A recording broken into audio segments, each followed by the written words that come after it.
Welcome. I'm Lori Lee Benstock, host of a Trauma Survivor Thrivers podcast. This is my 3-part podcast series in my MDMA experience. This includes what I did to prep with my therapist, Heather Smith.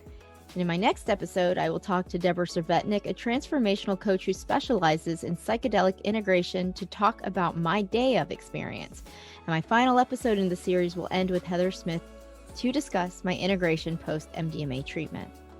In my journey to healing, I have been privileged enough to explore the many treatment modalities out there, including MDMA-assisted therapy. In my search for more information about MDMA-assisted therapy, I realized internal family systems, or IFS therapy, was effective in preparation of the treatment as well as integration afterwards. This research led me to IFS and Psychedelic Integrative Therapist Heather Smith, who is my trauma therapist, and she joins me today. Heather, thank you so much for coming on a Trauma Survivor Thrivers podcast. Yes, thank you so much for having me. I'm really excited to be here.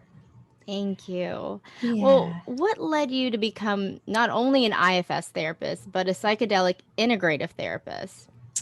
Yeah, so actually, what led me to it all was really seeking a model of therapy that really helped people truly heal.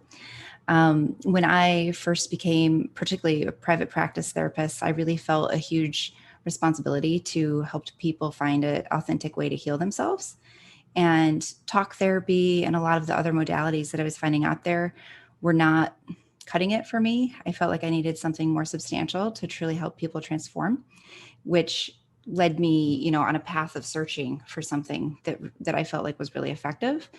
And so when I found IFS initially, that was the first thing I found.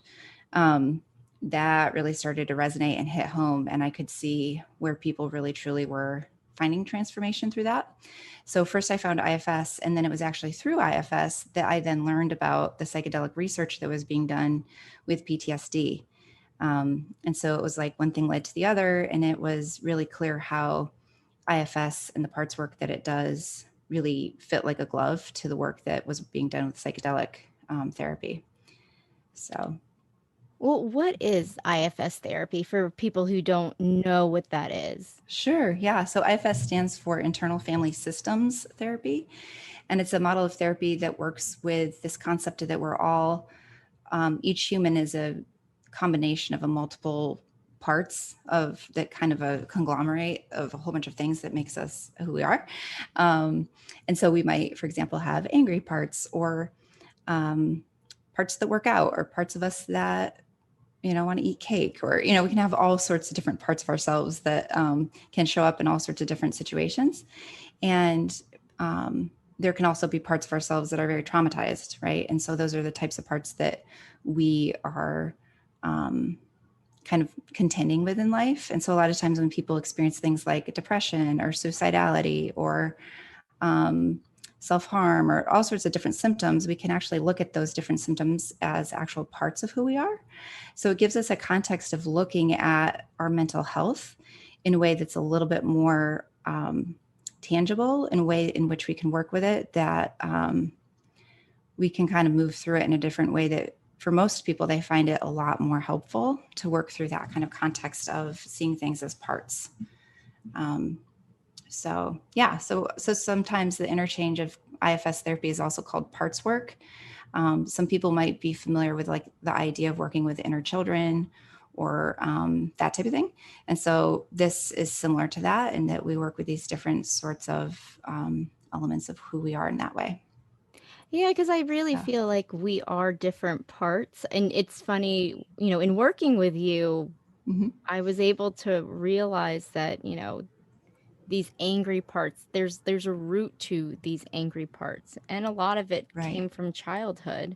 And I even though I'm kind of reacting to something my husband may say or my children may say, I realize that what they've done probably triggered something in me that was similar to something that happened to me as a child. Yes, that's exactly right. Yeah. So the majority of our parts are kind of established throughout childhood. So we both have wounded parts and then we have protective parts. And all the protective parts are trying to help us to never feel that wound again. And so all of this essentially gets laid down in the formulation of our, the foundation of our childhood. And so exactly like you just said, The things that trigger us as adults are actually things that were created back in childhood, that it just touches that pain again. And so that's where we get the reaction from. Um, so we can very easily take what people are experiencing in this present moment as adults and track it back to the original roots of when did you first feel that way, at 6 years old or whatever age, right? And work from it from that perspective.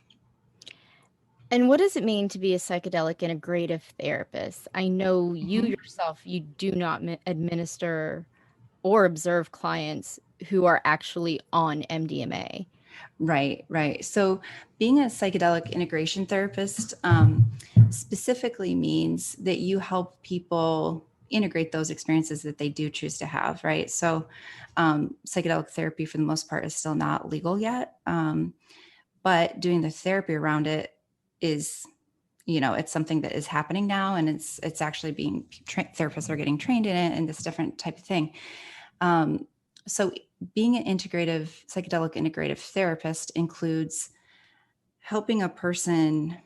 It can include preparation, right? So if somebody comes to me and says, hey, I've already decided I'm going to do psychedelics with therapeutic intention, I can help prepare a person for that experience by exploring what parts of you want to do this, what parts of you are afraid of doing this, what are your hopes and intentions, what happens if these don't get fulfilled, right? So there's different things you can do for preparation.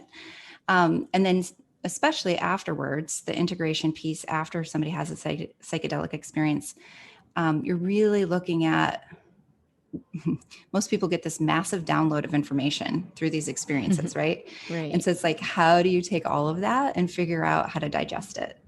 And that honestly can be a several weeks to months long, even years for some situations, process where you're really going back and looking at all the different things that came up for you, and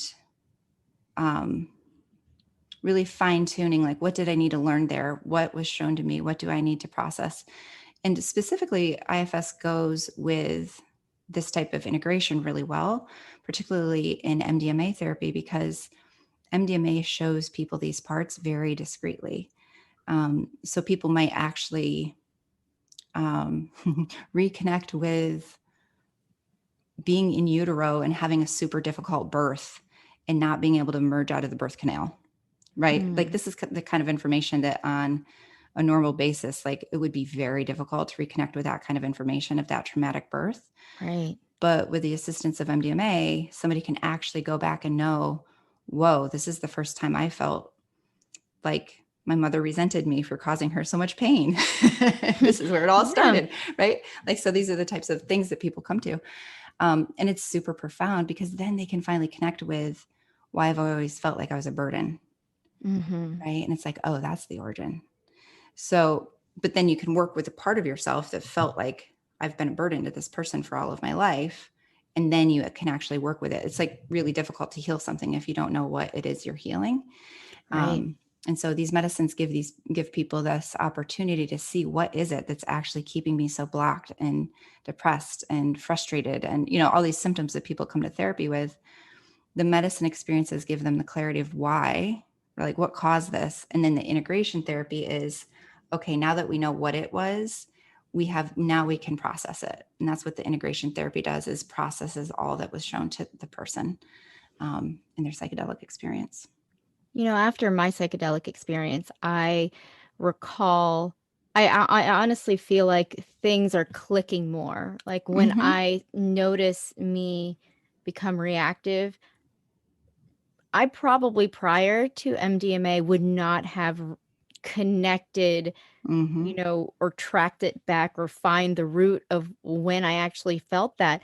Right. But I started to, and it's been a lot of aha moments that I feel like I'm analyzing what, instead of being so reactive. I mean, I still have a lot of work to do, but instead of being so reactive, I can actually pause. And Yeah. when I understand what's actually happening, I can kind of forgive myself and, offer my apologies to my husband or, my children. And so I feel like that is helpful. Yeah, that's actually a really common experience. A lot of people report this ability to slow down and to connect the dots, right? It's like the perception somehow becomes a lot more clear. I would actually say that's one of the most common things I hear people reporting from doing MDMA, especially, is just this newfound clarity of being able to see patterns, dynamics, like cycles that you might keep going through. And this just seems to get really clear for people once they begin using these medicines with this sort of intentional way of healing themselves. Yeah. I know there are a lot of different psychedelics. Mm-hmm. There's psilocybin, magic mushrooms, Right. LSD, um, being used with the intention of people healing themselves for personal Mm-hmm. transformation, all of that. What is your perspective on MDMA versus other psychedelic options in conjunction with therapy? Yeah, great question. So I'm slightly, what should I say, in favor of MDMA. And I think it's simply because it was the first thing I was introduced to, Mhm. specifically through that IFS training where I originally learned about this research being done. It was all about MDMA. And so that was kind of my first entry into this world of psychedelics and using them for these healing intentions. And so I'm also affiliated with MAPS. And that's the Multidisciplinary Association for Psychedelic Studies. And they're primarily looking at MDMA for working with PTSD. So for me as a therapist, I'm super in favor of MDMA for the sake of how well it goes with IFS. So it kind of fits in the wheelhouse that I've already been working in. So Mhm. that's why for me, I'm a huge proponent of that for therapy. Um, However, psilocybin, LSD, a lot of other medicines are super productive in people's healing journeys. So by no means, I don't think that anything is better than another. Um, but I do see where MDMA and IFS parts work go well together. Um, Specifically, I feel like MDMA kind of helps people to work with their present life. Like in this lifetime, these are the relationships I've had, these are the traumas I went through. And MDMA does a really good job of sticking to that and helping people resolve like this current life stuff that they're dealing with. Whereas my sense of psilocybin and LSD and some of the others, I think that they can be a lot more otherworldly, drawing through very cosmic types of experiences, very mystical experiences, very spiritual. Um, it could be a lot more past life oriented or beyond death oriented, right? So, in a way, I think some of those other classic psychedelics can take people to kind of like beyond just this present moment, what they're trying to resolve in therapy, which can be super productive. I mean, that can be incredibly healing for people. Um, but, if you want to like, I don't know, there's something about MDMA that helps people really stay kind of in focus with this present moment lifetime and what they're trying to resolve. So, Someone once described to me that it's psilocybin or mushrooms can be a very visceral, mm-hmm, aggressive, mm-hmm. kind of showing, kind of healing. Right. Yeah. That's actually a good point. I think that sometimes, like mushroom, again, the classic psychedelics, so mushrooms, LSD, and the others, they can be more variable, right? So they can you can have a really profound, beautiful, magical, positive experience with those. And then but it could also go the very opposite way. It could be super dark Mhm. and it could be very metaphoric. Sometimes it can be really difficult to like understand what it was trying to show you. And so the integration, I think, for those medicines becomes a little bit more complex, maybe complicated at times, because it's like, what was that about? And people can kind of swirl a little bit and not understanding what their experience was about. So again, that's a little bit where MDMA feels a little bit safer and a little bit more straightforward in terms of therapy and working with it. It's like you'll understand what it's showing you. Like you'll see yourself as a little kid or, something like that. It's very straightforward and like, here it is. Mhm. And so the metaphors aren't quite so challenging as they might potentially be with some of the other experiences. So, Someone I've spoken to, who deals with psilocybin was talking about potentially using MDMA in conjunction with mhm, psilocybin, MDMA and psilocybin. right. Could that be productive? Yeah, I've heard that people find that really productive. I actually know several people who do that, and they really like it. I've heard and read other experiences where people don't like it, where it's, not gone well. But there are some specialists who combine those medicines, and they find that, one substance will, they talk about it like being a heart opener. So it brings in, like, MDMA is a heart opener. It's very loving. It's very safe. It's very, reduces the fear. Right. And then they'll add the psilocybin to kind of give the bigger mystical experience. So there's kind of like qualities of each medicine that when you bring them in together, it kind of gives a more maybe profound experience or something like that. I'm not for or against that. I think, just my experience in hearing others' experiences has been that I think each of the substances in and of themselves are completely capable of giving a very good, healing journey. So, yeah, but that's definitely a thing. People definitely mix these things together and make little cocktails. So, Yeah, well, from your experience of supporting clients who are doing psychedelics to support their healing path, um, what do you recommend in terms of preparation?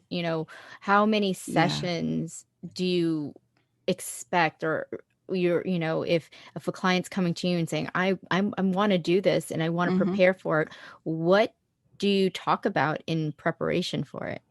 Yeah. So I think one of the biggest things in preparation is like really good informed consent.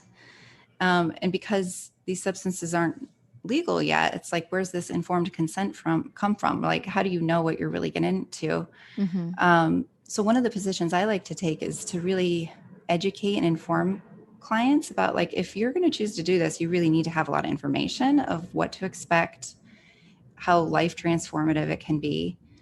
Um, I tell people, once you do this, there's no going back. Mm-hmm. Like, it will transform you and it'll change the way you think. And it'll open up things in ways that you might not anticipate. And you've got to be willing. We don't know what that's going to be.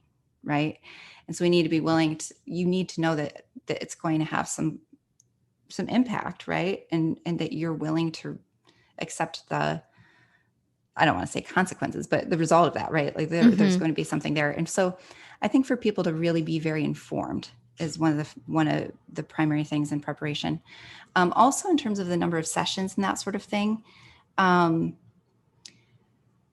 I would love, as a therapist, I would love to see everybody do tons of IFS first, because I think it's really important to really know yourself as well as possible before you go into these very deeply transformative experiences with the medicines. The medicines are kind of like just working with the highest caliber tool you can possibly get your hands on.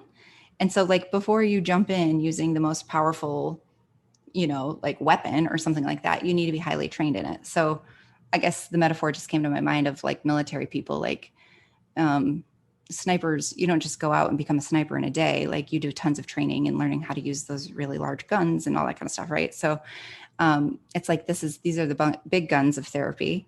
And so people need a lot of training on, who am I? How do I relate to myself? And so specifically with IFS therapy, what I think would be most ideal for people is that they would have a chance to work with their own parts and begin to get a sense of, what kind of stuff do I have going on inside of me? Like, what are my major defense systems? Like, for example, does somebody mostly have a tendency to want to, like, escape and withdraw and run away from things, right? Is that their kind of general tendency of the way that they cope with difficult feelings?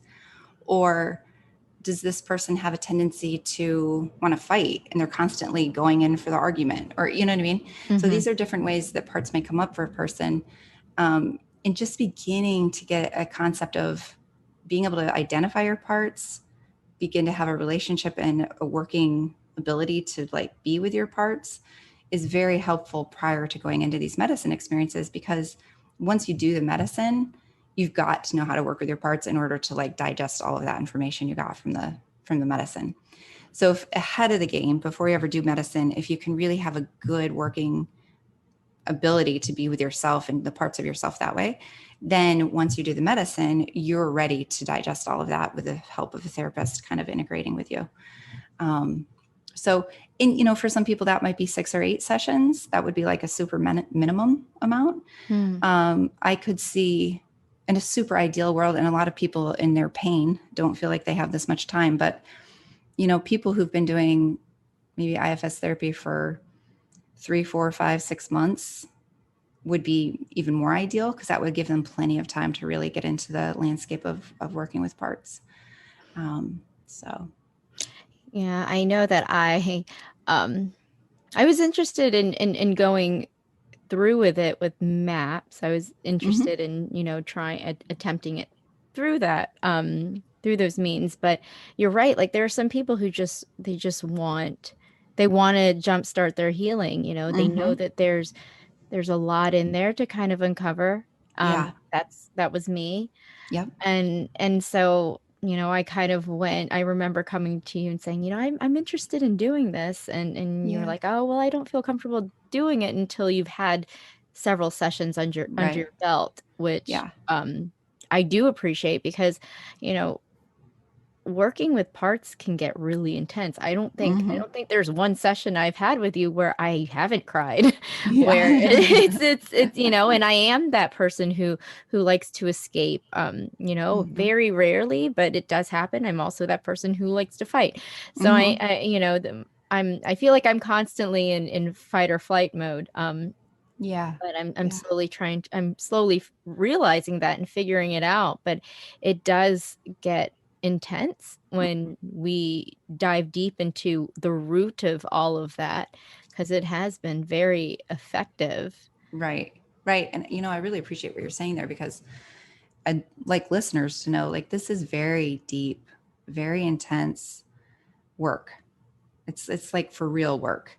And, one of my fears is that there's a tons of podcasts out there on this topic now. And a lot of people keep saying, oh, you get like 5 years of therapy in one day when you do MDMA. And every time I hear that, I just want to like scream, because I'm like, yes, it's really powerful and really amazing. It's definitely helping people, but it gives this misnomer that like it makes it easy. And it's not. Like, this is the really, really hard work. And it's for people who are really dedicated to doing the long haul journey. And for people who aren't, integrating and kind of doing the deeper work, and they're just having these medicine experiences, I think they're really losing out on the full opportunity of how much it can be transformative. So I'm a huge proponent of combining the medicine work with the therapy, and doing the deep work that you're speaking of, right? Like crying every session. It's not fun, and I'm sure afterwards you feel like you need a 3-hour nap. But I think you can attest that you're seeing the shifts in your life, and it's, the long haul is worth it. It really is. I mean, yes, I felt like the day of, there was just so many things that just was revealed to me about myself.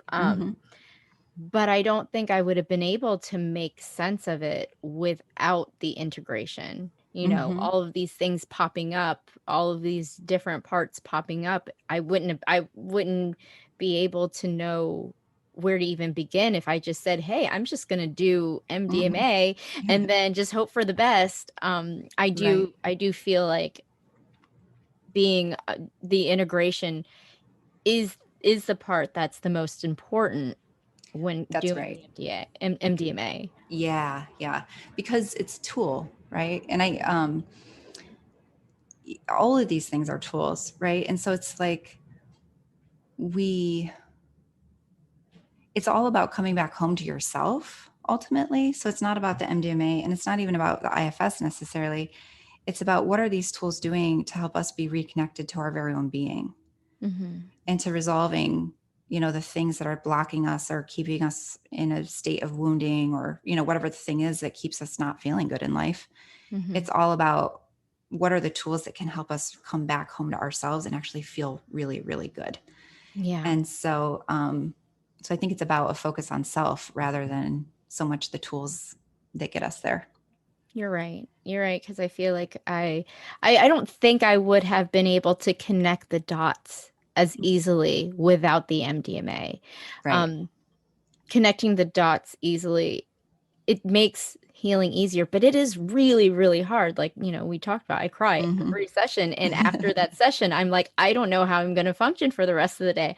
Um, Yeah. but it is a lot of hard work, and I don't know what I would do if I just decided to just do it off the cuff and not really prepare for it. Hmm. Even with someone who is not like, even if I just had a talk therapist, I don't think it would even help.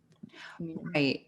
Yeah. And I'll kind of speak to that too. I feel like this is another thing I'm a big proponent of is kind of back to the big guns sort of metaphor that I was using earlier.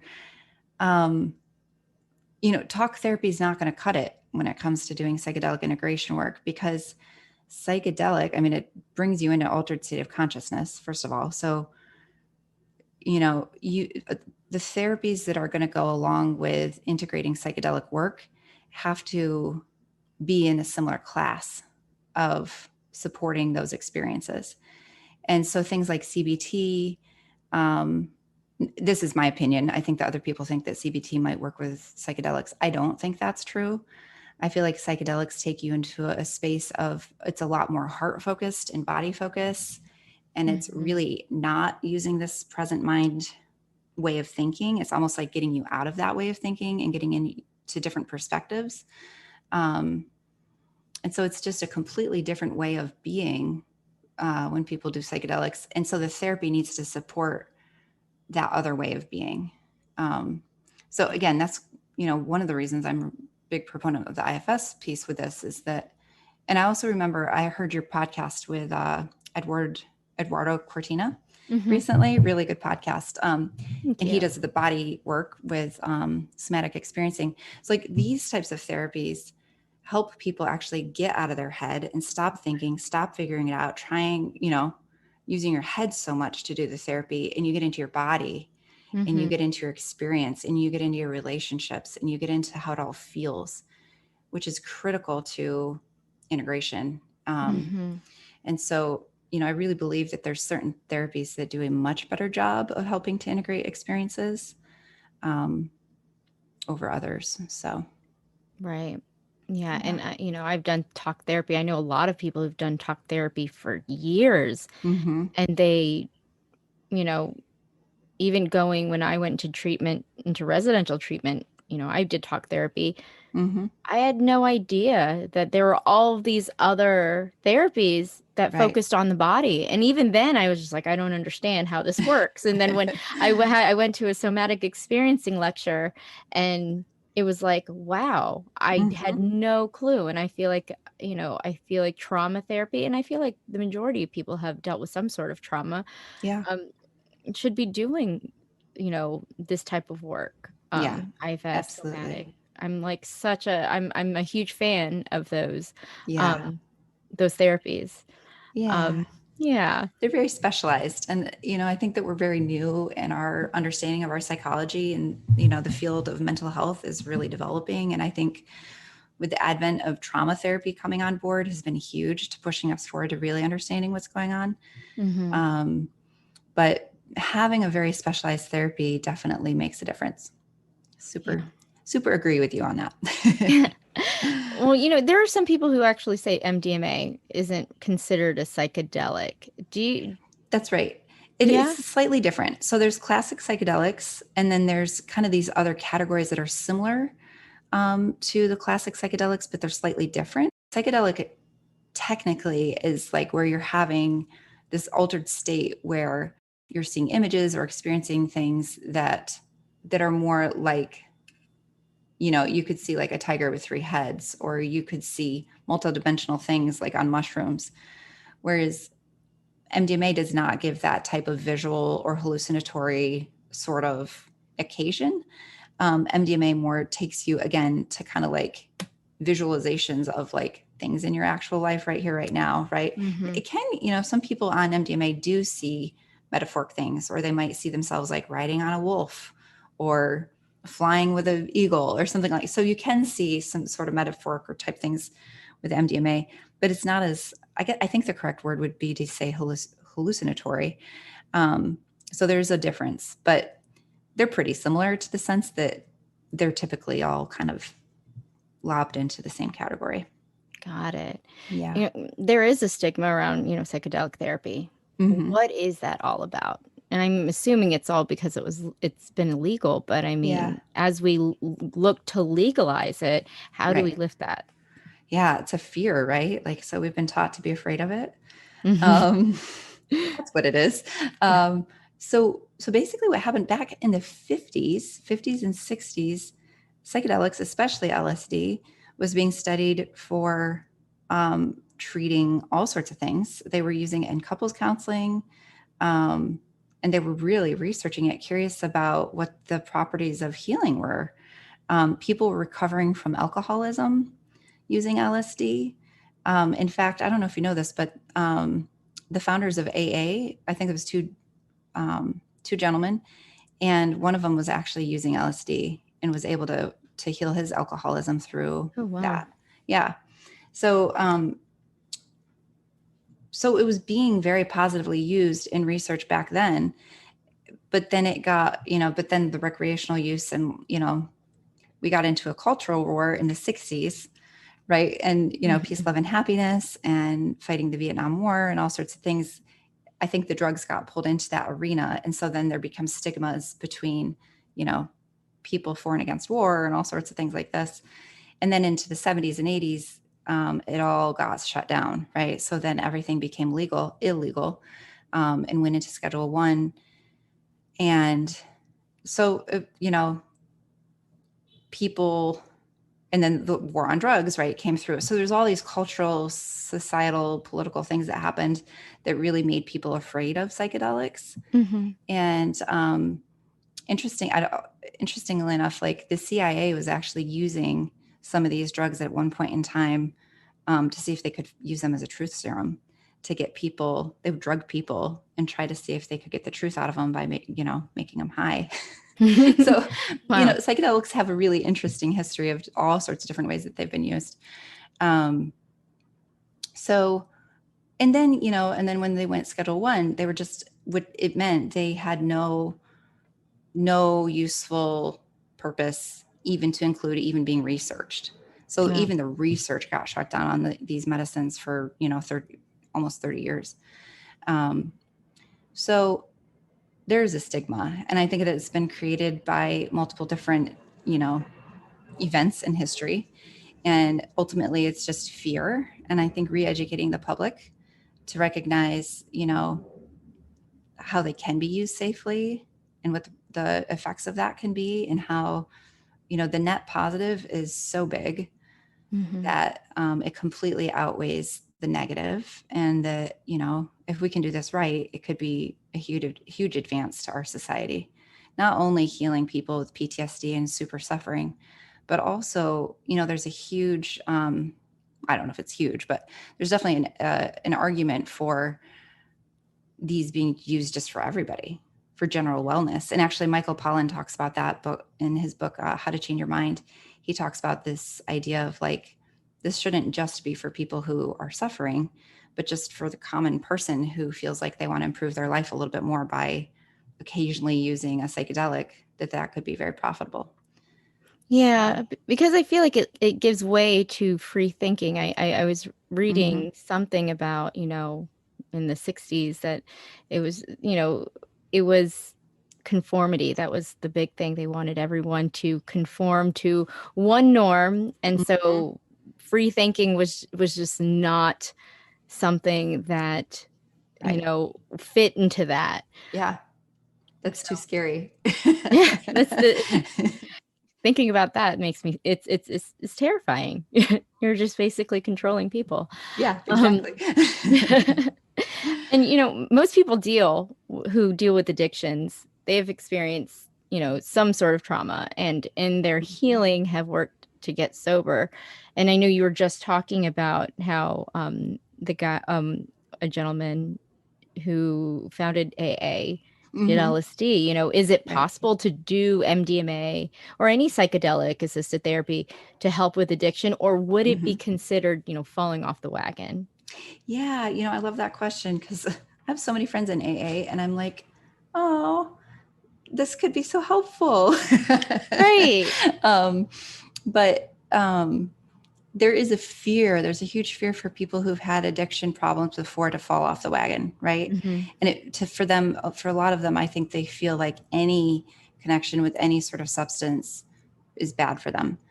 Um, the cool news about that, though, is that psychedelics, for the most part, are very non-addictive. Hmm. And specifically when you're doing it in a therapeutic way, it's again back to it being such hard work that like nobody wants to do this regularly because it's too much work, right? Like it's like um you don't, there's not like a desire to constantly get high on mushrooms because that would just be like too arduous, Hmm. let alone they just don't have a very addictive properties chemically.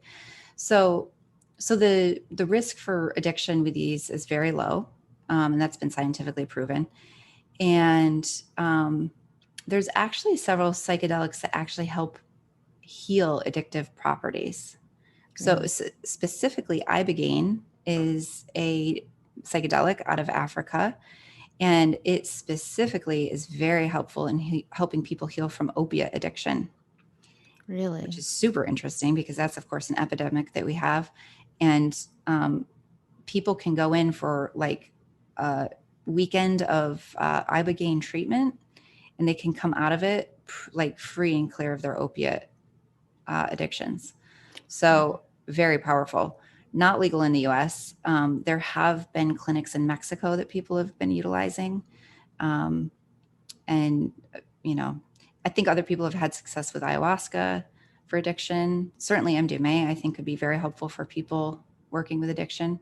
But, you're absolutely right that addictions pretty much hands down 100% of the time are going to have some sort of trauma beneath them, Hmm. because addiction just becomes a coping mechanism. So when we work with parts, we have addictive parts potentially, and they're protecting us from feeling the pain of whatever the trauma is. Right. Um, so, so when you heal the actual underlying wound, then you don't have to be addicted anymore. Right. Um, Rather than just managing the addiction and trying to never drink again, it's like, well, how about we just figure out why you're drinking? Right. I absolutely agree with that. And Yeah. it I obviously see that as a coping mechanism, just, even as a teen, when I Mm-hmm. would just kind of self-medicate. Didn't know what I was self-medicating with, but I was just like, well, maybe this won't let me feel this. Yeah. Um, and I know that there are people who do deal with addictions and they're just like, I can't do that. What, Mm-hmm. but then they're on antidepressants, or Right. they're on, so I mean, those are considered drugs. And Mm-hmm. I guess it's just, that is just judgment, right? That's just stigma Yeah. around that. Well, I think it's fair. I think there's some fear there, right? Like, well, and so a couple things there, right? So like it's the difference between how we look at legal drugs versus illegal drugs. So Hmm. since psychedelics are in the illegal category, we're scared of them because they're illegal, right? But Right. then if you say something's legal, we instantly think it's safe and okay to use, Hmm. which, that's negotiable. There's a lot of Right. legal drugs that are actually super unsafe for us, to include alcohol and Hmm. cigarettes, right? Like they're legal, but they sure aren't good for you.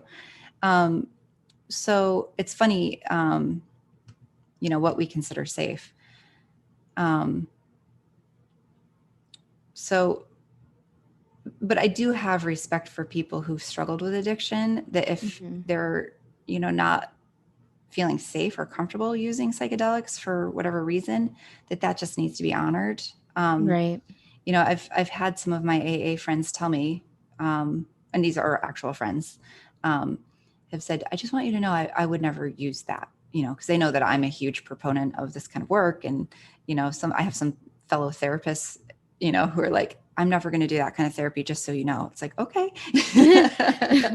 Okay, that's fine. So, I honor and respect that. And I haven't personally had addiction issues that have been extreme or severe. So I can't speak from a place of personal experience of knowing what that's like. So I just have to hold space that this isn't going to be for everybody. Right. I do believe though that it could be helpful for everyone if they were interested and able to be curious about it. I think it could help them, but if they're not interested, that's okay. Yeah. So, yeah. Yeah. Well, for me, I was on medications. I was on antidepressants um and I was having really bad side effects with them. But you said that you encouraged me to wean off of those medications before the MDMA. Right. Can you explain? Sure. Yeah. So that's just, well, first I want to say, like, just for the record of like, and consult with your psychiatrist on that. Right. So, Which I did. So which yes. you did. Right. Yeah. So just to clarify that, but, cause I'm not a psychiatrist, obviously, but the intention of that is harm reduction, and good preparation is for people to have that information of like, if you're going to do psychedelic journeying, most psychedelics are not, it's not good if you take them if you're on SSRIs, right? And so people need this information, like if you're on Prozac or, Zoloft or something like that, that the combination of those two types of drugs, it reduces the effect of the MDMA specifically. And so if you want to have, an ultimate experience, you need to kind of clear your body of any inhibitors there. So the other thing about being on, SSRIs and stuff like that is, and kind of the difference of using those versus psychedelic therapy is a lot of the SSRIs just keep us coping. They don't actually help us heal anything.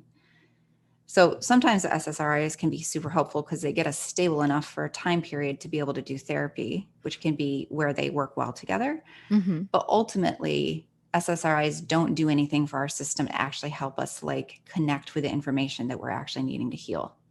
And that's the difference between SSRIs and actually doing psychedelics. Is psychedelics actually are revelatory and show you the information that you actually need to work with in order to heal yourself.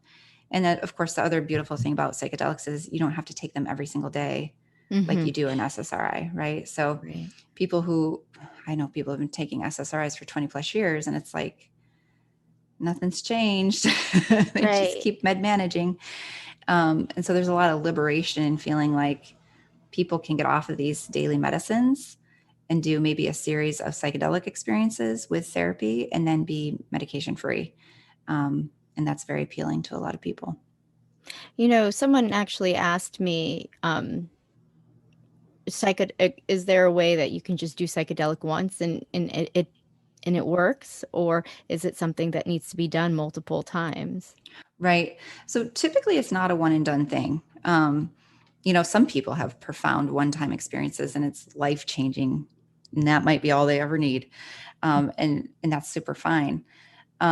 But even in the research, so for example, the MAPS protocols that they're doing for MDMA for PTSD, they do a series of 3 medicine sessions integrated with like 12 sessions of therapy. And so even the research is showing us that a series of sessions is typically required, particularly like with PTSD type work. And honestly, probably outside of research, probably would do more than 3 sessions. I would imagine that probably 6 or 8 sessions might be required for some people in their deeper trauma. But again, this isn't like use every day. This is like over the course of months and years that people would do 6 sessions, right? That could be over the course of 2 or 3 years that somebody might do that. So we're not looking at this like compulsive use of these medicines. It's really tapered throughout a course of processing and integration and therapy. So Yeah. For me, I felt like I did reach profound healing. I kind of went into it. I think I even told you, like, I think I'm healed when it comes to the sexual abuse. Like, I feel like I worked on that a lot. I mean, worked on it for 30 straight days in residential treatment. And so I remember thinking, I want to fix, the feelings of abandonment and worthlessness and neglect and judgment. Yep. And then I went into my session and, the first thing that came up was the abuse, and not necessarily the abuse, but it Mm-hmm. went back. It was my father's childhood playing out in my head, Mm-hmm. and how, his life kind of everything was kind of normalized. This abuse was normalized. Yeah. Um and then but that got me to another level of understanding that I didn't Mm-hmm. have prior, Right. and and we talked about this my post experience, and I remember Mm-hmm. thinking like, you know, that's not what I thought I was going to focus on, but that was like a big thing. And Yeah. I guess deep down inside, I needed to not necessarily forgive. I know Mm-hmm. we talk about that word a lot in session, Yeah.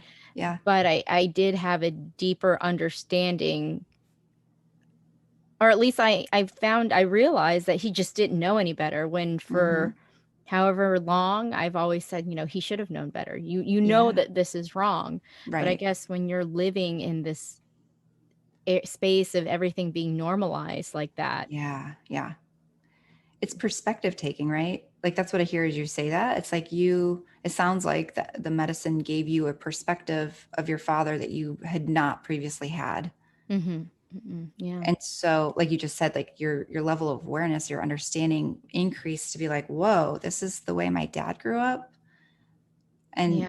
And again, it doesn't make what he did to you right or justified or anything like that. But it's like, okay, well, at least this gives me a context for understanding a little bit of why what happened happened. Is Right. that right? Yeah. Yeah. Yeah, it really did. I felt even a little compassion. I felt like, man, Yeah. I that really sucks that he actually went through that. I mean, it sucks that I went through what I went through.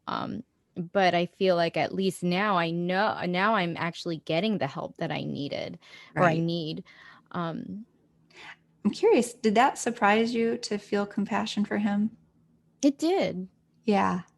It did. I felt very because I feel like I was angry before. Mm-hmm. Like I just, and I mean, I still don't want this relationship with him. Sure. Um but I feel like I was angry Mm-hmm. prior.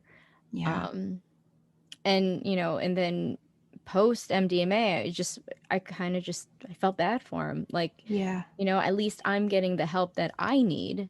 Right. Um Right. and he wasn't able to. Yeah. And he wasn't able to understand that that was wrong, or Mm-hmm. anything like that. Yeah. Mm. Yeah. I appreciate that. I kind of called out that word compassion a little bit because I think that that is a very common experience that people have with doing MDMA specifically, is that they get these new perspectives and these new levels of understanding that changes the way their heart feels. And again, it's not about letting people off the hook. It's not about any justification or saying that it's okay by any means.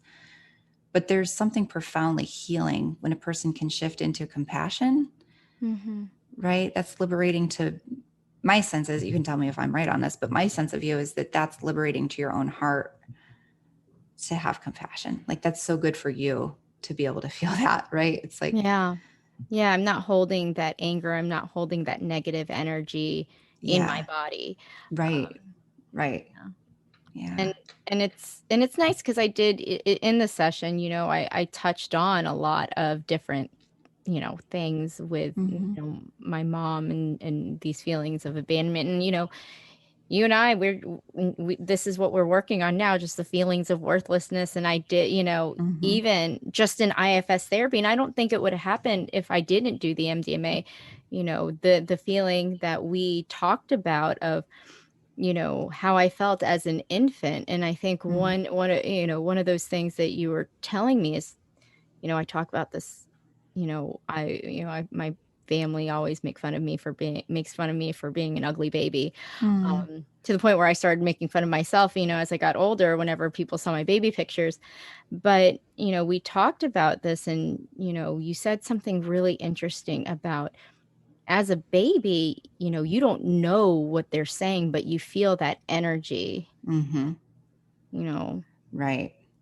Yeah, we take in a lot. I mean, we're taking in information from in utero, and we're feeling it. And so this is the difference between implicit and explicit memory.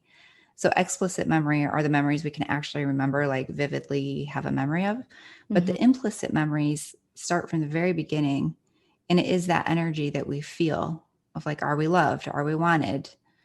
Like, do we belong here? All these different types of feelings. Are we resented? Are people feeling a lot of stress about us showing up in the world, right? There's all sorts of different things that we're feeling into. And we hold that in the body, right? Like Bessel van der Kolk's book, The Body Holds the Score, keeps the score. It's like the body does keep the score. Right. And it's really kind of uncanny how much we're actually holding within our psyche. Yeah. So, yeah. I didn't even realize that. But when I think of these feelings of worthlessness, I remember tapping into this baby, and this baby was me. And I really don't know if I would have been able to go there, prior to the MDMA. So I did. That was a really tough session, but it was really eye-opening. Yeah. So it sounds like you're saying, like, it feels like one of the things MDMA did for you is like opened you up to connect with some of those deeper things more easily, like the part of you that when you're an infant feeling these ways. Yeah, 100%. 100%. Yeah, that's super cool. Yeah, and we've talked about the theory of healing. Can you explain what that actually is? Yeah. So I think I started the podcast talking about like my endeavor to find out how do people heal. And so it's kind of been this working theory for me to figure out myself, right? I'm sure that there's, books written about this out there, but it's like, I've been on my own mission to discover like, well, how do people heal? How do people transform? And I think in a similar vein of how people actually get traumatized is also the same ingredients for how people heal. So the way that people get traumatized is through, an experience through which people make meaning, and they come in, and it entails some sort of relationship between themselves and other people, or themselves and themselves, how they feel about themselves. So the ingredients are like relationship, experience, and the meaning making. And so, for example, in a trauma, like where you were just speaking of your example about being picked on for being an ugly baby, right? So your experience is feeling the energy of being picked on. The relationship becomes, not feeling loved or valued by your parents who are picking on you, right? And then your meaning of it is, whatever, I'm not worthwhile or something like that, right? So these different things come into this process. And so then the process of healing is going back into that experience of that, right? So in parts work, when we do IFS, we come into a relationship with our part. So do you mind if I use your experience Absolutely. of the baby piece? So, right. So in our work together, I help you to come back into relationship with the baby part, where you have that compassion towards that part of yourself of like feeling the compassion towards the baby of like, oh my goodness, I am so sorry you didn't feel like you were loved for who you are, that you were being picked on for being whatever they, claimed you to be. And so we bring you back into relationship to that part, and we help you have a new experience, right? So instead of the experience of being picked on, you get to have an experience of reconnection to the baby, an experience of letting the baby feel that you love and care about it. Even a corrective experience. For example, we can do something called a do-over, where you redo the scene where, you as an adult could step into this space and be like, let your parents know, like, that's not okay to talk to the baby like that. Right. And kind of like be the advocate for the baby that the baby needed back then. So there's different ways to reorient the experience of that to have a healing moment. Right. Then we get to unburden and release kind of these beliefs that we came to have as a result of being picked on. Like, it's not that I was unworthy. There's nothing wrong with this baby. She was totally perfect. Right. And then being able to pull in the qualities that baby would have rather felt, which was love and safe and comfortable and cherished. Right. And so it's through this corrective experience and really coming into this relationship with our parts that healing happens. And so that can happen through IFS. We can do that through that process. It also happens in the psychedelic experience, where I think you had also spoke to this earlier, when you were able to see what it was like for your father as a child. Yeah. That was your experience of seeing that. It changed your relationship towards him, of feeling more compassionate towards your dad. Mm-hmm. Right. And it kind of gave you this new perspective taking of like, oh, I might be able to actually think about this in a little bit of a new way. Right. So for me, those are the components that helps healing to happen, is coming into a relationship, changing your meaning making of it all.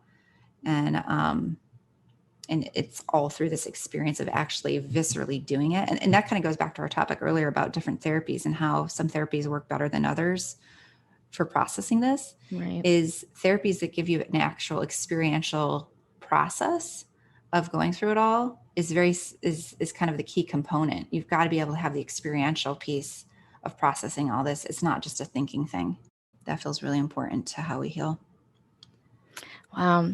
Thank you so much. Yeah. I think this will end our first part. Is there anything else you'd like to add?